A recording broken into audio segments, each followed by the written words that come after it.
My name is Claire, and I never imagined the happiest day of my life would start with heartbreak. 2 weeks before my wedding, my father, the man I'd once believed would be my rock forever, called to tell me he wouldn't be walking me down the aisle. His reason: my older sister Brooke had scheduled a can't-miss celebration on the exact same day. I remember gripping my phone so tightly my knuckles turned white, my mind trying to process the words coming through the receiver. It's just a matter of timing, Claire. Brooke's event is important for her career, and I can't be in two places at once. Maybe you can ask someone else. Ask someone else. As if the role of a father on his daughter's wedding day could be outsourced to a stranger, I could barely respond. I managed to hang up before my voice broke, but the damage was done.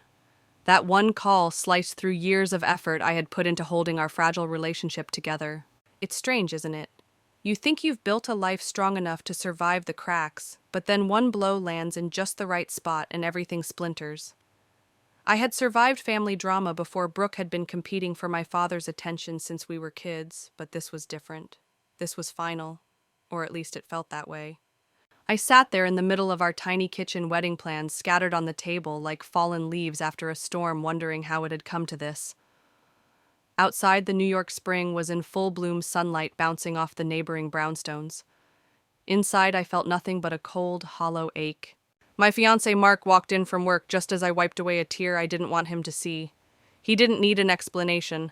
One look told him everything. He wrapped his arms around me, and for a moment, I let myself sink into the comfort of someone who chose me not out of obligation, but out of love. But here's the thing. When someone you love lets you down in such a public, undeniable way, the humiliation is as sharp as the hurt. I knew every guest would notice my father's absence in that first moment, the moment I had dreamed about since I was a girl, walking toward the man I loved, arm in arm with the man who had been there from the very start. And now that image was gone. I wanted to scream. I wanted to call Brooke and demand she explain herself, but deep down I knew this wasn't about career timing. This was a move, a power play in the silent war she'd been waging for years. A part of me suspected she wanted to see if I'd bend if I'd reschedule my wedding to accommodate her. I wasn't going to give her that satisfaction. Before I go on, I want to ask you something. Have you ever had a moment where you had to decide right then and there whether to fight for your day or let someone else's choices ruin it? If you're here listening, I'd love to know your story in the comments below, because these moments, they define us. And while you're here, make sure you subscribe so you don't miss what happened next. That night, as I lay awake next to Mark, my mind kept replaying the phone call. I kept hearing my father's voice, not angry, not apologetic, just detached, like it wasn't a big deal. Like he didn't understand he was abandoning me in one of the most important moments of my life. And maybe that was the hardest part, realizing that to him this wasn't personal. But to me, it was everything.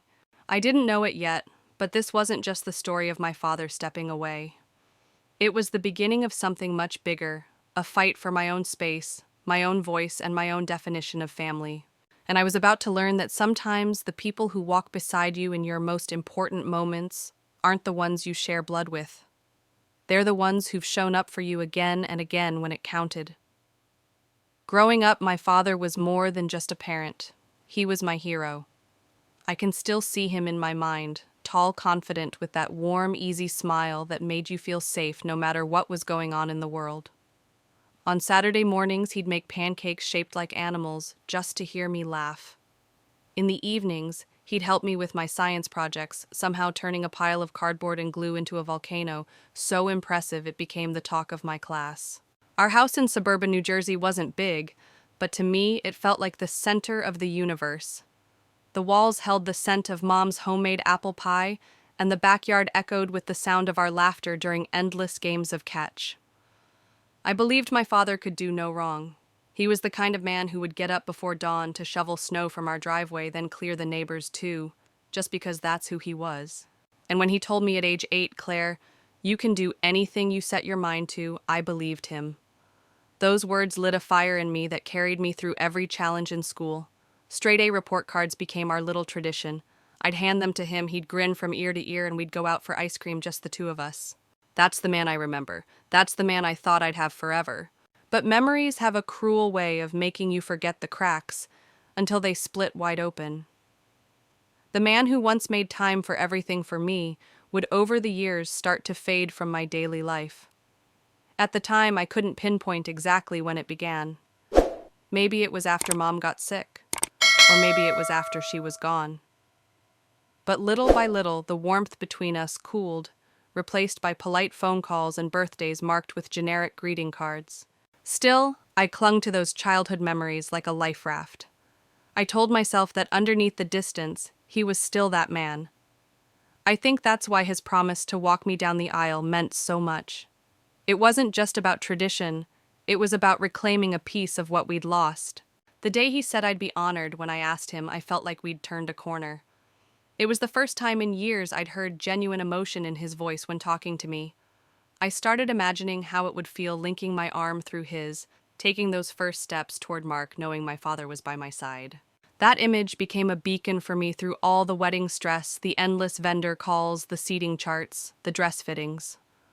When I felt overwhelmed, I'd close my eyes and picture that walk, reminding myself that no matter what, my dad would be there.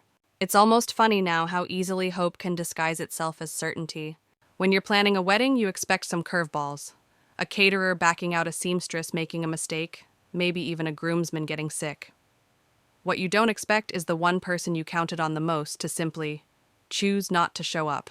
And when he did, when he chose my sister's event over my wedding ceremony, it wasn't just a scheduling conflict. It was a rewriting of our entire history together. Because how could I believe in the hero from my childhood when the man standing in front of me today couldn't keep a promise that mattered more than anything? I think that's why the betrayal stung so deeply. It was layered not just the loss of this one moment, but the shattering of an entire foundation I'd built my life on. If you've ever had someone let you down like that, someone you thought would always be there, you'll understand this part. It's like the air goes out of the room. You're standing there nodding, saying, okay, but inside something is breaking in slow motion. And yet, even in that moment, I couldn't stop myself from thinking about those early days. About the man who taught me to ride a bike in the cul-de-sac, who cheered the loudest at my middle school art fair, who stayed up all night helping me build that ridiculous papier-mâché solar system. Maybe I was naive to think he was still that man. Or maybe, and this is something I wouldn't realize until much later, maybe he'd been slipping away for a long time and I just hadn't wanted to see it. I'll tell you, this promises matter. And when someone you love breaks one, it leaves a mark. But it also forces you to decide, do you let that broken promise define the rest of your story, or do you write a new one? At that point, I didn't know which choice I'd make.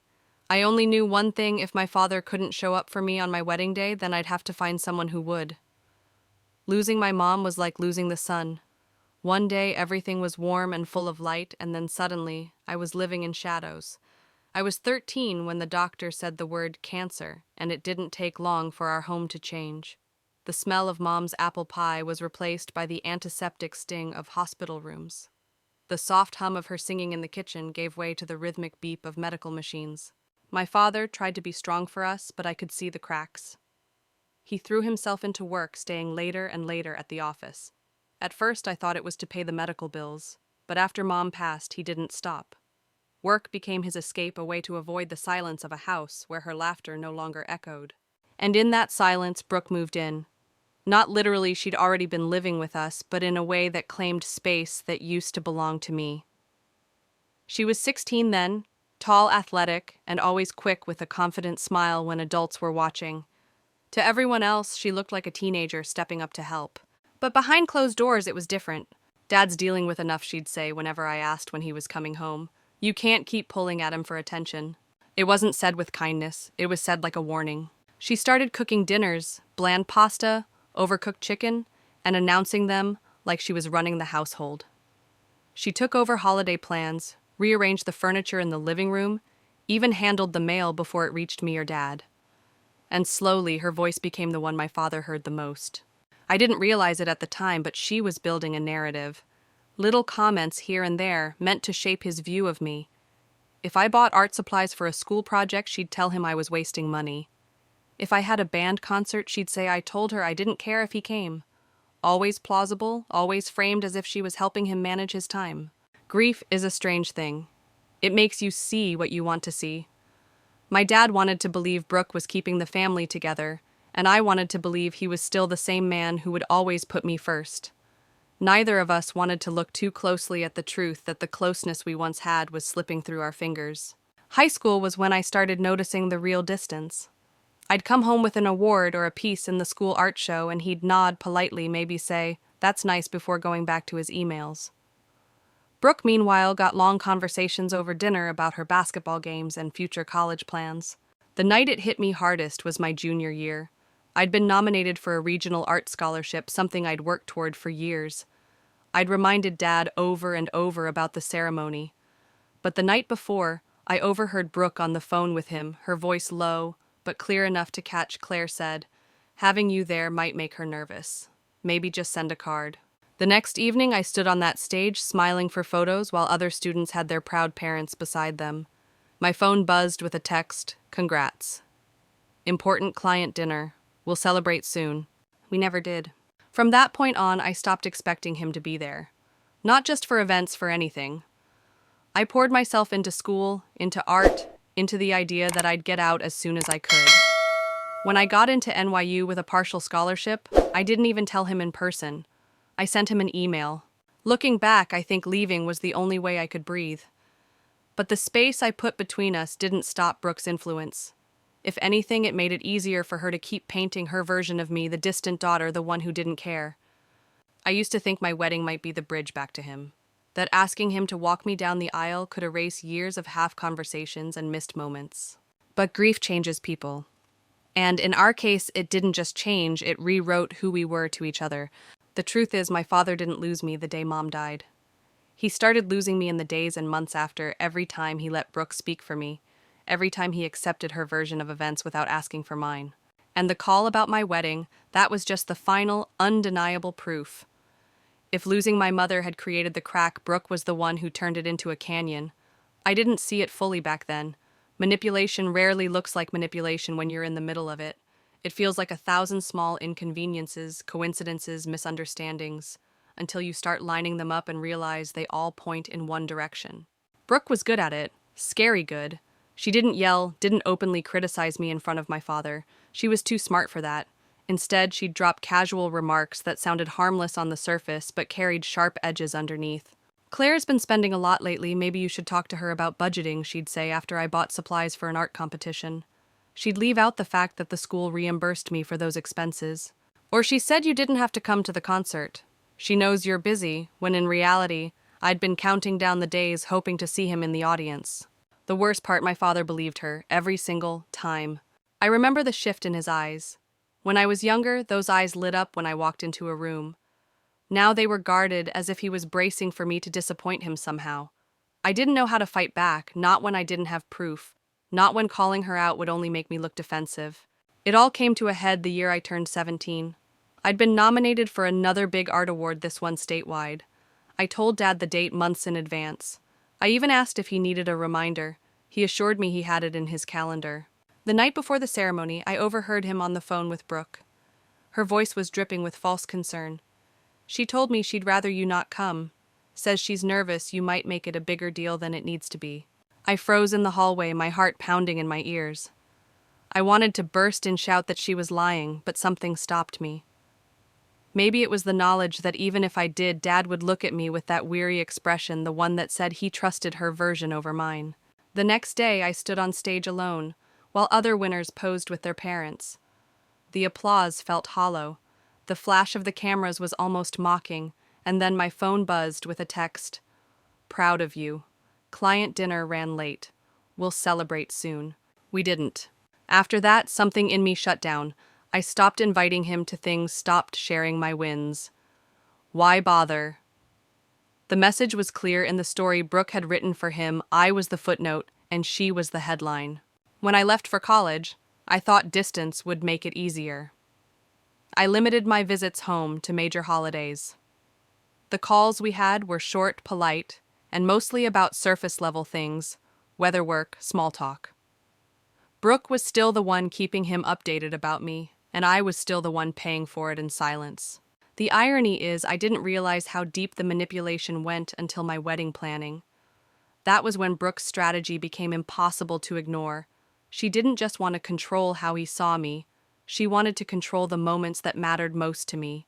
Looking back, it's almost chilling how deliberate it all was. The way she'd pick her timing, the way she'd dress it up as concern, the way she'd smile in front of other people, making it impossible for them to imagine she was capable of undermining me so completely. And I know I can hear you thinking it. Why didn't your father see through it? I've asked myself that same question 1,000 times. The truth is, when someone feeds you the same story over and over, and it fits the version of reality you want to believe, you stop questioning it. For him, it was easier to accept her narrative than to confront the fact that he'd been absent, that he'd let both of us down after Mom died. That's the part that hurts the most, not just her lies, but his willingness to live inside them. By the time the wedding invitations went out, I'd decided one thing for certain: I wasn't going to let Brooke dictate this chapter of my life. I didn't yet know how far she'd go to keep control, but I was done playing along. Of course, I didn't realize she was already setting the next trap. Meeting Ethan was like stepping out of a storm and finding solid ground for the first time in years. I met him in the most unglamorous way: spilled coffee at a corner cafe, me apologizing like I'd just committed a federal crime, and him laughing like it was the highlight of his week. That laugh was what hooked me. It wasn't just warm, it was steady.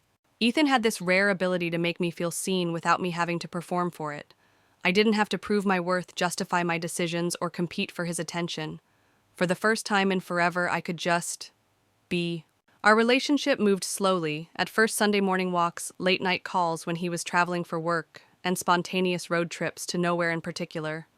Somewhere between roadside diners and endless playlists, we became inseparable.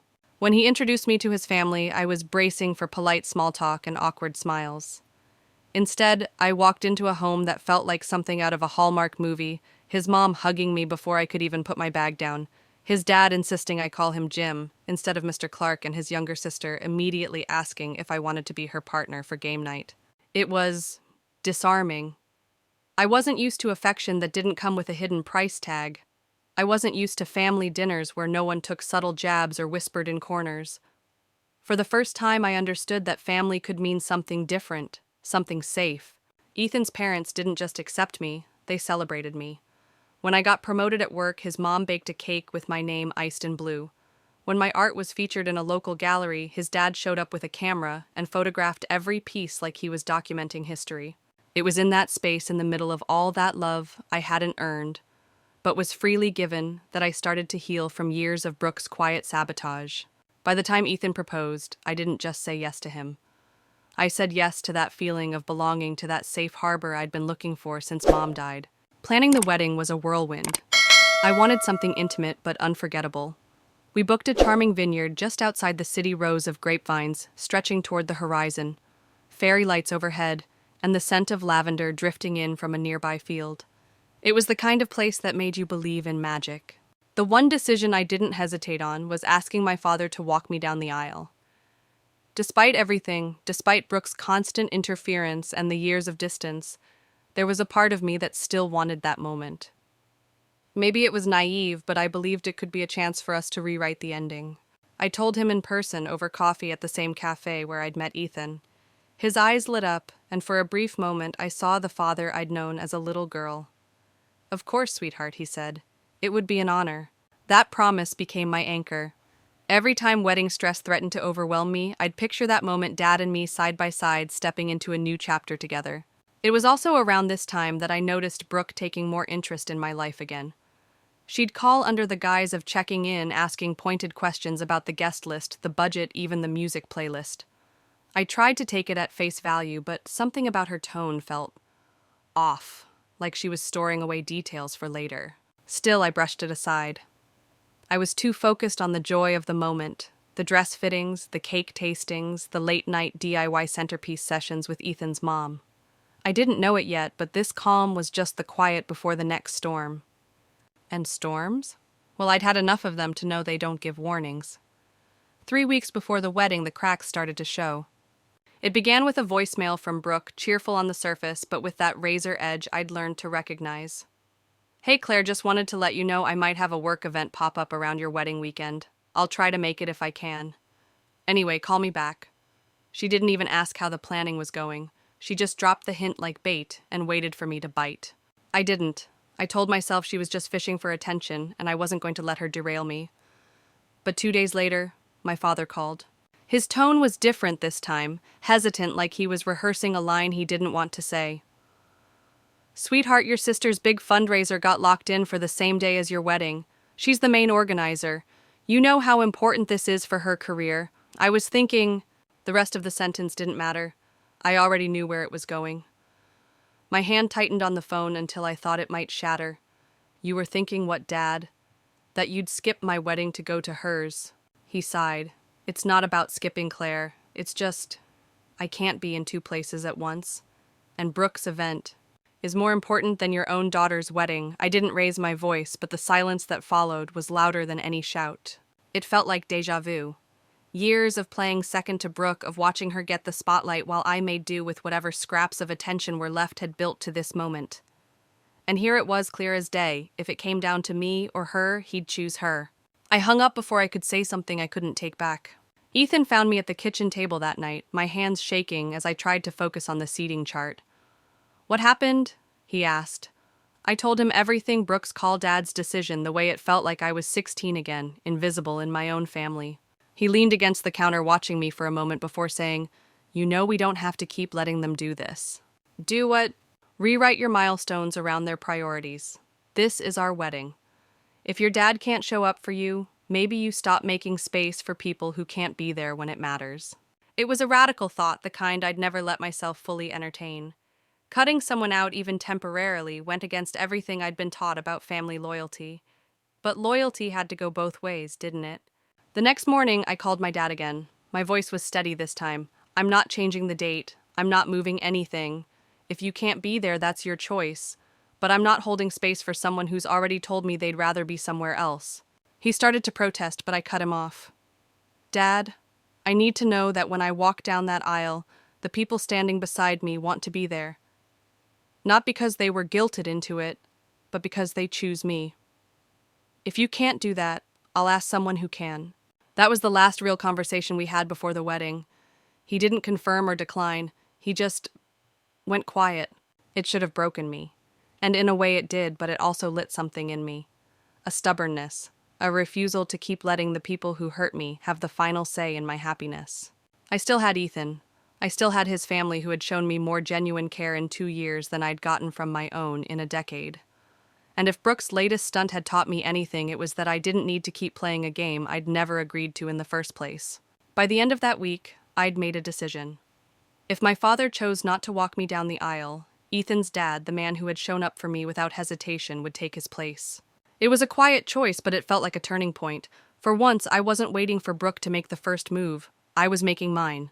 And just before I tell you what happened next, I want to know, have you ever replaced someone in your life because they couldn't show up for you? How did it feel? Share it below. I promise your story matters here.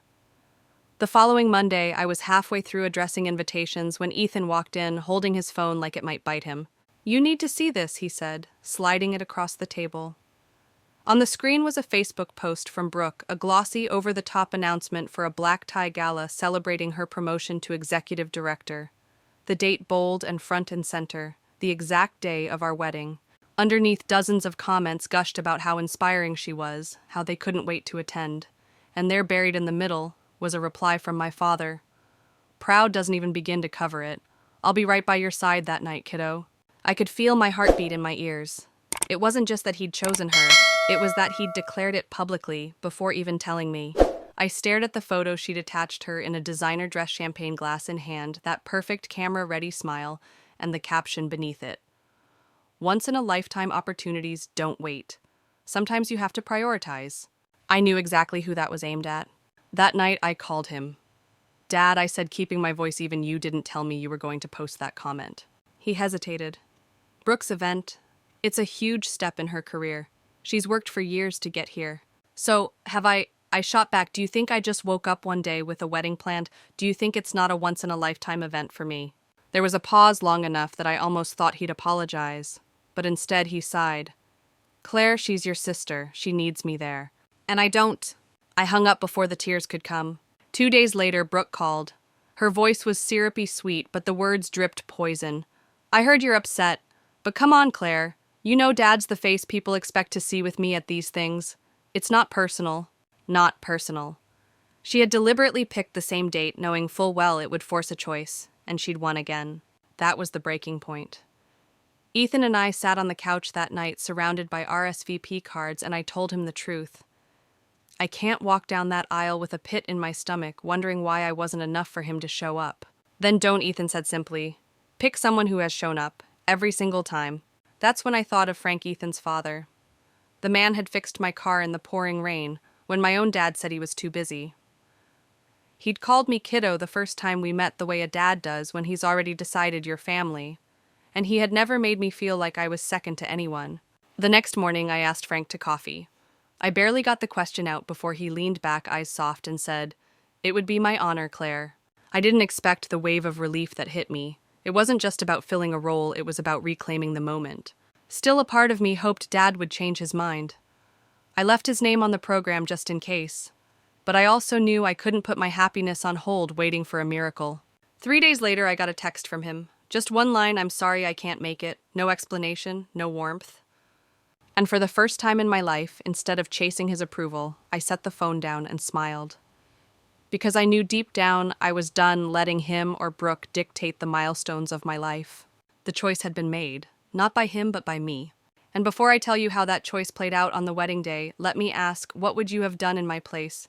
Would you have kept the door open or closed it for good? The morning of our final dress fitting, I got a call from my father. For a moment, I thought maybe this was the conversation where he'd change his mind. "Claire," he began, his voice, that familiar mix of firm and dismissive, "I think it's best if you find someone else to walk you down the aisle." I'd already made that choice, but hearing it from him cut deeper than I expected. "You've made your decision, haven't you?" I asked quietly. "It's not about choosing, it's about obligations. Brooke's event is important for her career. Your wedding will still be beautiful without me." Those words were like cold water poured over my head. A wedding still beautiful without me, as if his absence was just a cosmetic change, like switching flowers or changing the seating chart. I thanked him because what else could I do, and hung up. I stood in front of the mirror in the bridal shop, surrounded by silk and lace, and felt the air in the room grow heavy. My reflection stared back at me, not as a glowing bride-to-be, but as someone realizing the parent she'd relied on her whole life would not be there for her biggest moment. When I told Ethan what happened, he didn't say "I told you so." He just wrapped his arms around me and let me breathe in the steady calm of someone who'd already chosen to be my family. That night, Frank came over to help Ethan move a new bookshelf into our living room. As he set it down, he looked at me and said, "You know, kiddo, I've been thinking about what you asked me the other day. I want you to know I won't just be filling in for your dad. I'll be there because I want to be there, because you matter to me." I don't know if he realized it, but that was the first time in weeks I felt a genuine, unforced smile. Still, as the wedding approached the gap my father's absence left became more noticeable. RSVPs rolled in, friends sent excited messages about the big day, but I couldn't shake the mental picture of that empty space beside me when the music started. Then one afternoon I got a call from my Aunt Lydia, Dad's younger sister, who'd always been more like an older sister to me. I heard what happened, she said, her voice sharp. "Claire, don't you dare let him take the shine off your day. You've built a life with people who show up. That's your real family." Her words lit a small fire in me. She was right. My father had made his choice and I had made mine. One wasn't an accident, the other wasn't a backup. Both were decisions that revealed where each of us stood. A week before the wedding, Brooke posted another smug update, a photo of the gala venue being decorated with the caption, "Everything's coming together for the most important night of my life." I stared at it, not with anger, but with clarity. This wasn't a coincidence. It was a move in a game she'd been playing for years, and I'd finally stopped playing along. The night before the ceremony, Frank and I rehearsed, walking down the aisle. The music filled the empty church, and for a moment I imagined what it would have been like with my father there. But when I looked at Frank, steady, warm, unshakable, I realized it wasn't the same at all. It was better. On the morning of the wedding, my phone buzzed with a final text from Dad. "Good luck today." No apology. No offer to see me before I left for the church. Just 3 detached words. I slipped the phone into my bag without replying. Not out of anger, but because my attention, my energy, and my heart belonged to the people who were actually there. The decision was final. My wedding day wouldn't be defined by who was missing, but by who had chosen to be present. And when I tell you what happened when I walked into that church the next day, you won't believe who was watching from the back pew. The sunlight poured through the stained glass windows, painting the aisle in warm hues of red, gold, and blue. My arm was linked with Frank's, his steady presence grounding me as the music began to swell. The air was thick, not just with the scent of lilies and polished wood, but with anticipation. Halfway down the aisle, I noticed movement in the shadows near the back of the church. My eyes flickered there, and my heart gave a strange jolt. Sitting in the last pew, half hidden behind a pillar, was my father. No suit, no tie, just a casual jacket like he'd wandered in off the street. His face was unreadable, and for a split second I wondered if I was imagining him. I didn't stop walking. If I faltered now, every ounce of confidence I'd built in the last few weeks would unravel. But my thoughts raced. Why is he here? Did he come to change his mind, to see what he was missing? When we reached the altar, Frank squeezed my hand and whispered, "You okay?" I nodded, focusing on Ethan's smile waiting for me at the end of the aisle. That was where my future was, not in the back row of my past. The ceremony unfolded like a dream. The vows, the laughter, the tears, it was everything I'd wanted. But in the quiet moments between each part, my gaze kept drifting to that shadowy corner. My father never moved, never smiled, never waved. Just watched. During the reception, as the band played our first dance, I finally told Ethan. "He's here," I murmured. Ethan didn't look surprised. "Let him be. Tonight is about us." His words were simple, but they sank deep. Still, curiosity clawed at me. What did my father think of seeing me walk down the aisle with another man at my side? Did he regret anything? Or was he just here to confirm that his choice hadn't ruined me? A little later, as I stepped away to greet some guests, I saw Aunt Lydia standing near the doors, her face set in a sharp glare.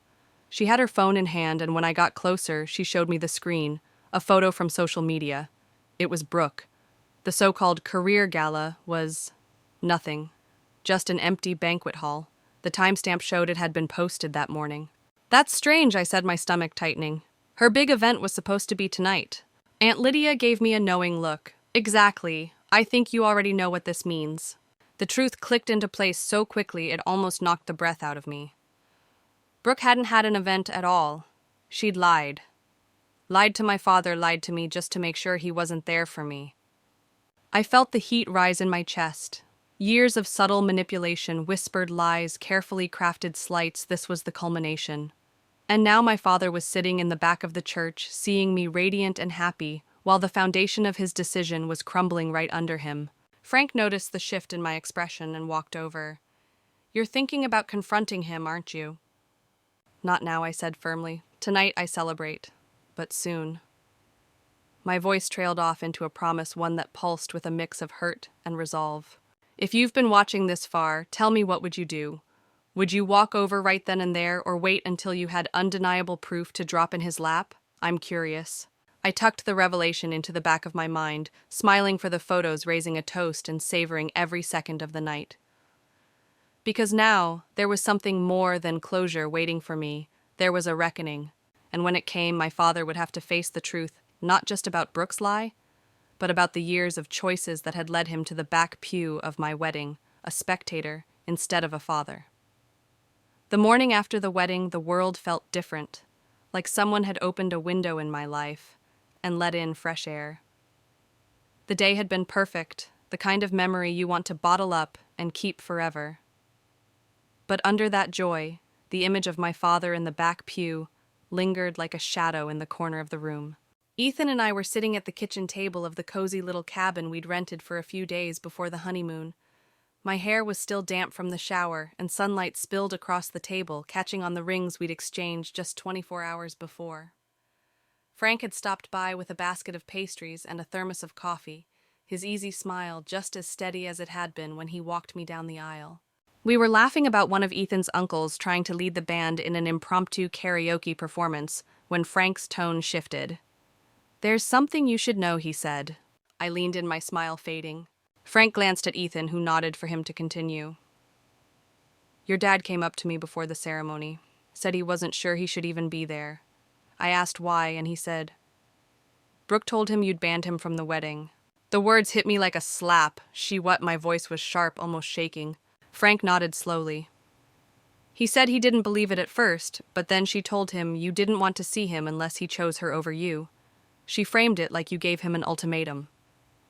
I could feel the heat rise in my chest again, the same heat from last night when Aunt Lydia showed me that fake event post. She's been spinning lies for years, I said quietly, more to myself than to anyone else. And he keeps believing her. Frank reached across the table, his calloused hand covering mine. Yesterday when he saw you, I think he started to doubt her. He didn't look smug or proud, he looked lost. That image cracked something in me. My father hadn't just been absent, he'd been manipulated into believing he wasn't wanted. And while part of me burned with anger at his gullibility, another part ached for what we'd lost because of it. Ethan's voice pulled me back. What do you want to do? I stared at my coffee thinking. Part of me wanted to storm over there and unload every piece of evidence I had. But another part wanted to do this right, to make sure that when I confronted him, there'd be no room for Brooke to twist the truth. I'm going to talk to him, I said finally. Not today, but soon. And Frank... I looked at him, holding his gaze. I want you there when I do. You've been the one person who's had my back through all of this. I think he needs to see that. Frank's lips curled into a small smile. Whenever you're ready, I'll be there. We shifted the conversation after that, Ethan telling stories from the reception, me laughing until my sides hurt. But the decision was there in my mind, like a knot I'd finally started to untangle. Later that afternoon, a knock came at the cabin door. My heart lurched because somehow I knew who it was. When I opened the door, my father stood there, hands shoved in his pockets, looking smaller than I remembered. I don't want to stay long, he said, his voice low. I just wanted to say, you looked beautiful yesterday. I didn't invite him in. I just stood there, the cool mountain air brushing past us. Why did you come? I asked. He hesitated, then said, I wanted to see you, even if I wasn't part of it. Even if you didn't want me there. I took a deep breath. That's not true. I never told you I didn't want you there. His brow furrowed. Brooke said, yeah, I cut in my tone, sharper than I intended. She's been saying a lot of things. He didn't argue. He just looked tired. Maybe we should talk, he said softly. We will, I replied, but not today. And with that, I closed the door, leaning against it as my heart pounded. Because the conversation we needed to have wasn't one for doorsteps. It was one for the truth, and I was ready to bring every piece of it. 2 weeks later, I decided it was time. I had replayed that doorstep exchange in my head 100 times each run-through, sharpening my resolve. This wasn't going to be another vague, sidestepped conversation where my father walked away, still under Brooke's spell. No, this time I would have dates, screenshots, and witnesses. I wanted the truth to be undeniable. I arranged to meet him at a quiet diner just off the interstate, the kind of place with red vinyl booths and coffee that tastes the same no matter when you order it. Frank came with me, sitting across the booth like a steady anchor. We arrived early, and I laid out a folder on the table, my evidence file. Text messages Brooke had sent to relatives, the fake wedding event she'd posted, even the email chain from my actual guest list showing my father's invite was sent months ago. The bell over the door jingled, and there he was, my father looking wary but determined. He slid into the booth, eyes flicking from me to Frank. Thanks for meeting me, I began. My voice was calm, but my palms pressed into my thighs under the table. I want to clear up some things, and I need you to hear me all the way through before you say anything. He gave a slow nod. All right. I pulled the first printout from the folder. This is the email I sent you in April, the invite to the wedding. It didn't get lost. You opened it, there's a read receipt. Then this, I slid over a screenshot of Brooke's Facebook post, the one announcing her own family event on my wedding day. She posted this in June, knowing full well what day my wedding was. My father's brow furrowed, but he didn't speak. Frank leaned forward. She also told me face to face that she'd convinced you your daughter didn't want you there. That's a lie, and you need to understand that. I took a breath, letting my words land. Dad, you've been fed lies for years. Not just about the wedding, about me, about who I am and what I've done. And every time you believe her without asking me, you're choosing her over the truth. He rubbed his temple. Brooke said you gave me an ultimatum, that I had to cut her off if I wanted a relationship with you. I shook my head. That's not what I said. I said I wouldn't be around her if she kept spreading lies. That's not cutting her off, that's protecting myself. Frank broke the silence again, his tone firm but not unkind.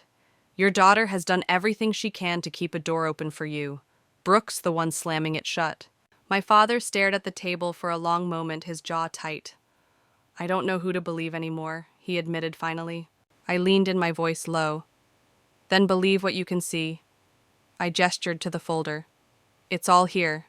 Times, dates, proof. I'm not asking you to take my side blindly. I'm asking you to look at the facts.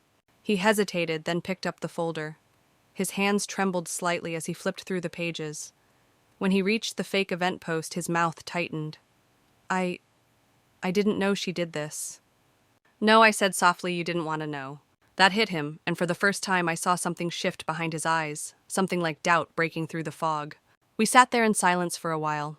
The waitress refilled our coffees, the clink of the pot against the mugs, filling the space where words wouldn't come. Finally, he closed the folder and looked at me. I need time, he said. But I want to try to see things for myself, without her in my ear. It wasn't an apology, but it wasn't dismissal either. It was a crack in the wall, and for now that was enough. As we left the diner, Frank caught my eye and gave a subtle nod. You planted the seed, he murmured. Now let's see if it grows. I wasn't sure if it would. But for the first time in years, I felt like maybe the truth had a chance. 3 days after that meeting at the diner, I woke up to a voicemail from my father. His voice was low, almost hoarse, like he'd been wrestling with something all night. I've been thinking about everything you said. I can't shake the feeling I've been blind. Brooke's been here every day since like she knows something's different. She's watching me. I replayed it 3 times before calling Frank. She knows we talked, I told him pacing the living room. She's going to push harder now. And she did. By that afternoon, Brooke had posted a photo on Facebook of her and my father at some family dinner, the caption reading, "Always nice to spend time with the ones who really care." It wasn't subtle, it was bait. Frank and I decided not to engage, but 2 nights later my father called again. This time he asked me to come by the house, alone. When I arrived, he was in the living room, a manila envelope in his lap. His hands fidgeted with the flap like he wasn't sure he wanted to open it. I found these, he said, handing it to me. Inside were old letters, emails printed out from years back. Ones I'd sent him about family gatherings, updates on my life invitations. All of them tucked away in a folder in his desk. But on each page, there were sticky notes in Brooke's handwriting. She's lying. Don't answer, manipulation. It was like finding my entire relationship with my father vandalized in her words. I looked up at him, my throat tight. How long have these been here? He shook his head. I don't even remember putting them away. She must have done it when she was helping me organize. His voice cracked on the word. I thought I was keeping my distance because you wanted it that way. But I see now. She was rewriting everything. The weight of those years hit me all at once. Not just the missed moments, but the warped reality she'd fed him. I can't change the past, I said quietly. But I'm here now. If you want the truth, if you really want it, you can have it. But it means setting boundaries with her. He exhaled slowly. I don't know if I'm ready for that. That's the thing about truth, I told him. It doesn't wait until you're ready. It just is. Before either of us could say more, we heard the sound of tires on gravel. My father glanced out the window and froze. It's her. Brooke's car pulled into the driveway, her headlights slicing through the dark. The engine cut off and the porch light flickered on as she approached the door. My father's hand hovered over the envelope like he might hide it, but then he didn't. Instead, he set it down right on the coffee table in plain view. When Brooke stepped inside, her eyes flicked to the folder immediately. What's this? She asked, her voice sugary but tight. I didn't answer. Neither did my father. He just leaned back, arms crossed, and said, Why don't you tell me? For the first time, she hesitated. Her smile faltered, her gaze darting between us. It's nothing, just old junk. But her voice lacked the easy confidence she'd always had. And I realized in that moment the shift had already started. She was on the defensive. And that meant the real story was about to come out. CTA Bo sung number 2, Teaser Truock Twist. I wish I could tell you she confessed right there that everything unraveled in one dramatic scene. But that's not how people like Brooke operate. The truth. What happened next was far worse than I imagined. and it's the moment that nearly tore the rest of the family apart. 2 days passed without a word from my father. No texts, no calls. The silence sat heavy on me, but I told myself to wait. He was processing. That Friday evening, my phone finally rang. "I need to see you," he said. His voice was different, less shaky, more resolute. "Come over tonight. Brooke will be here too." Every nerve in my body went on alert. "Are you sure that's a good idea?" "It's time," he replied, and then he hung up. When I arrived, the house felt thick with tension. Brooke was already sitting on the couch, legs crossed, scrolling through her phone like she owned the place. My father stood by the fireplace, envelope in hand. "I've been going through those letters again," he began, looking at me, then at her, and I realized, I need answers. Brooke laughed, actually laughed. "Dad, this is ridiculous. She's just trying to drive a wedge between us. You know she's always been jealous." "Stop." His voice cut sharp through the air, and for a moment she blinked in shock. I'd never heard him interrupt her like that. "Jealous of what? Of you convincing me my own daughter wanted nothing to do with me." Her expression tightened, but she kept her tone light. "You're letting her spin things." "No," he said firmly, holding up one of the printed emails. "I'm looking at her words. Her actual words. And your handwriting all over them telling me to ignore her." The room went still. I could hear the faint ticking of the clock on the wall. "You think I don't recognize your penmanship," he continued. "Or the way you'd always help me manage my inbox. I trusted you. And you turned that trust into a weapon." Brooke's jaw tightened. "I was protecting you from being manipulated." My father's voice rose trembling with anger. "By lying to me, by stealing years of my relationship with my daughter." She looked at me, then her eyes flashing. "Oh, don't act like you're innocent. You didn't exactly fight to come around more often." I felt heat rise in my chest. "Because every time I did, you made sure I knew I wasn't welcome. You wanted me gone so you could have him all to yourself." My father set the envelope down on the coffee table with a thud. "Enough. I can't undo the damage, but I can make choices now. And my choice is this: my door will be open to my daughter. If you can't accept that, you know where the exit is." Her mouth opened, then closed. For once, she didn't have a ready comeback. She grabbed her purse and stormed out the door, slamming so hard the frame rattled. When the echo faded, my father slumped into the armchair, rubbing his temples. "I don't know what happens next," he admitted. "I've spent so long believing her version of things. I don't even know where to start." I sat down across from him. "Start by showing up. That's all I ever wanted." We talked for hours that night about birthdays, missed misunderstandings, and the little things we'd both let slide for too long. He didn't apologize in some grand cinematic way, but every word he spoke was laced with something better than an apology intention. As I left, he hugged me longer than he had in years. "I'll call you tomorrow," he said, and I believed him. Driving home, I thought about the years I'd lost, years I could never get back. But I also thought about the look in Brooke's eyes when she realized she was losing control. That alone told me this wasn't over. Because people like her don't just disappear quietly, and I had a sinking feeling her next move would make everything we'd just rebuilt dangerously fragile. The days after that confrontation felt oddly calm, like the air after a heavy storm. My father called the very next morning, just like he promised. He didn't start with apologies or dramatic gestures, just a simple, "Good morning. How's your day starting?" But that single act meant more to me than any grand speech could. We began meeting for breakfast once a week at a little diner halfway between our homes. The first couple of times the conversations were tentative, like we were both testing the water before wading in. He'd ask about my work, I'd ask about his garden, and we'd circle around deeper topics without quite touching them. One Saturday, halfway through my stack of pancakes, he finally said it: "I want to earn back your trust." His fork hovered over his plate, his eyes fixed on mine. "I know it's not just about being there now. It's about proving that when it matters, I'll show up." I nodded, keeping my voice steady. That's all I've ever wanted. We didn't pretend that years of damage could be swept away. Instead, we set small, tangible goals. He'd come to Sunday dinner at my house twice a month. I'd help him with his home repairs. We agreed to check in every other day, no excuses. But there was still a shadow over our rebuilding process, and it had a name: Brooke. My father didn't bring her up much, but I could see the weight of that strained relationship on his face. When he did mention her, it was usually in the past tense, as if he were talking about someone he used to know. "She's keeping her distance," he said once. "I'm not pushing it right now." I didn't press him either. A part of me wanted to demand that he cut her off entirely, but I knew that kind of ultimatum would only complicate things. The truth was, I didn't trust her absence. It felt strategic, like she was biding her time. One evening, as we were walking out of the diner, he surprised me by saying, "I'm thinking about inviting you over for Thanksgiving this year. Just you and your husband. Small, quiet, no drama." The idea warmed me more than I expected. "That sounds perfect," I said. But in the back of my mind, I wondered if no drama was even possible with Brooke lurking in the wings. The weeks passed, and our routine began to feel natural. We laughed more, shared old family stories, even teased each other about bad fashion choices from the past.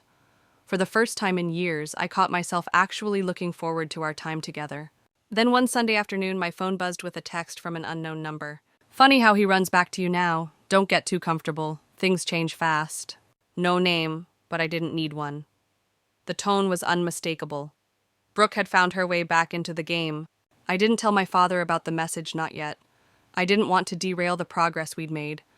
But I knew it was a warning. Whatever she was planning, it wouldn't be subtle. Still, I made a decision that night.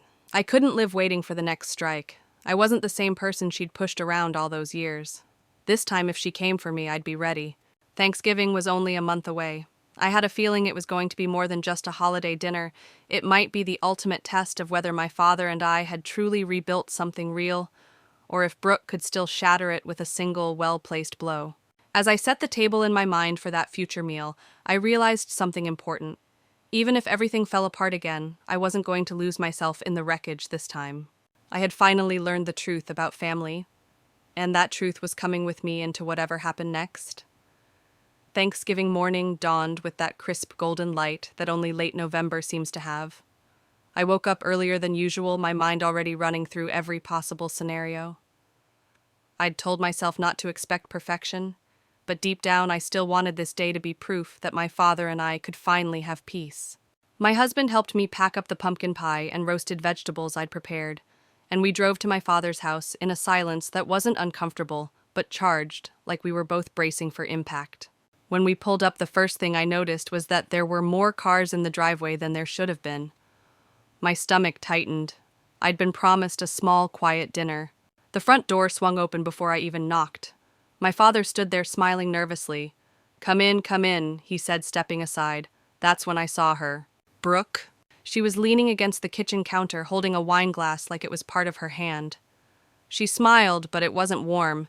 It was the kind of smile that showed teeth, but no sincerity. "Oh, look who decided to show up," she said, her voice dripping with faux sweetness. I glanced at my father. I thought this was just going to be the three of us. It was supposed to be," he said quietly, avoiding my eyes. "She called this morning, said she wanted to make amends." I almost laughed.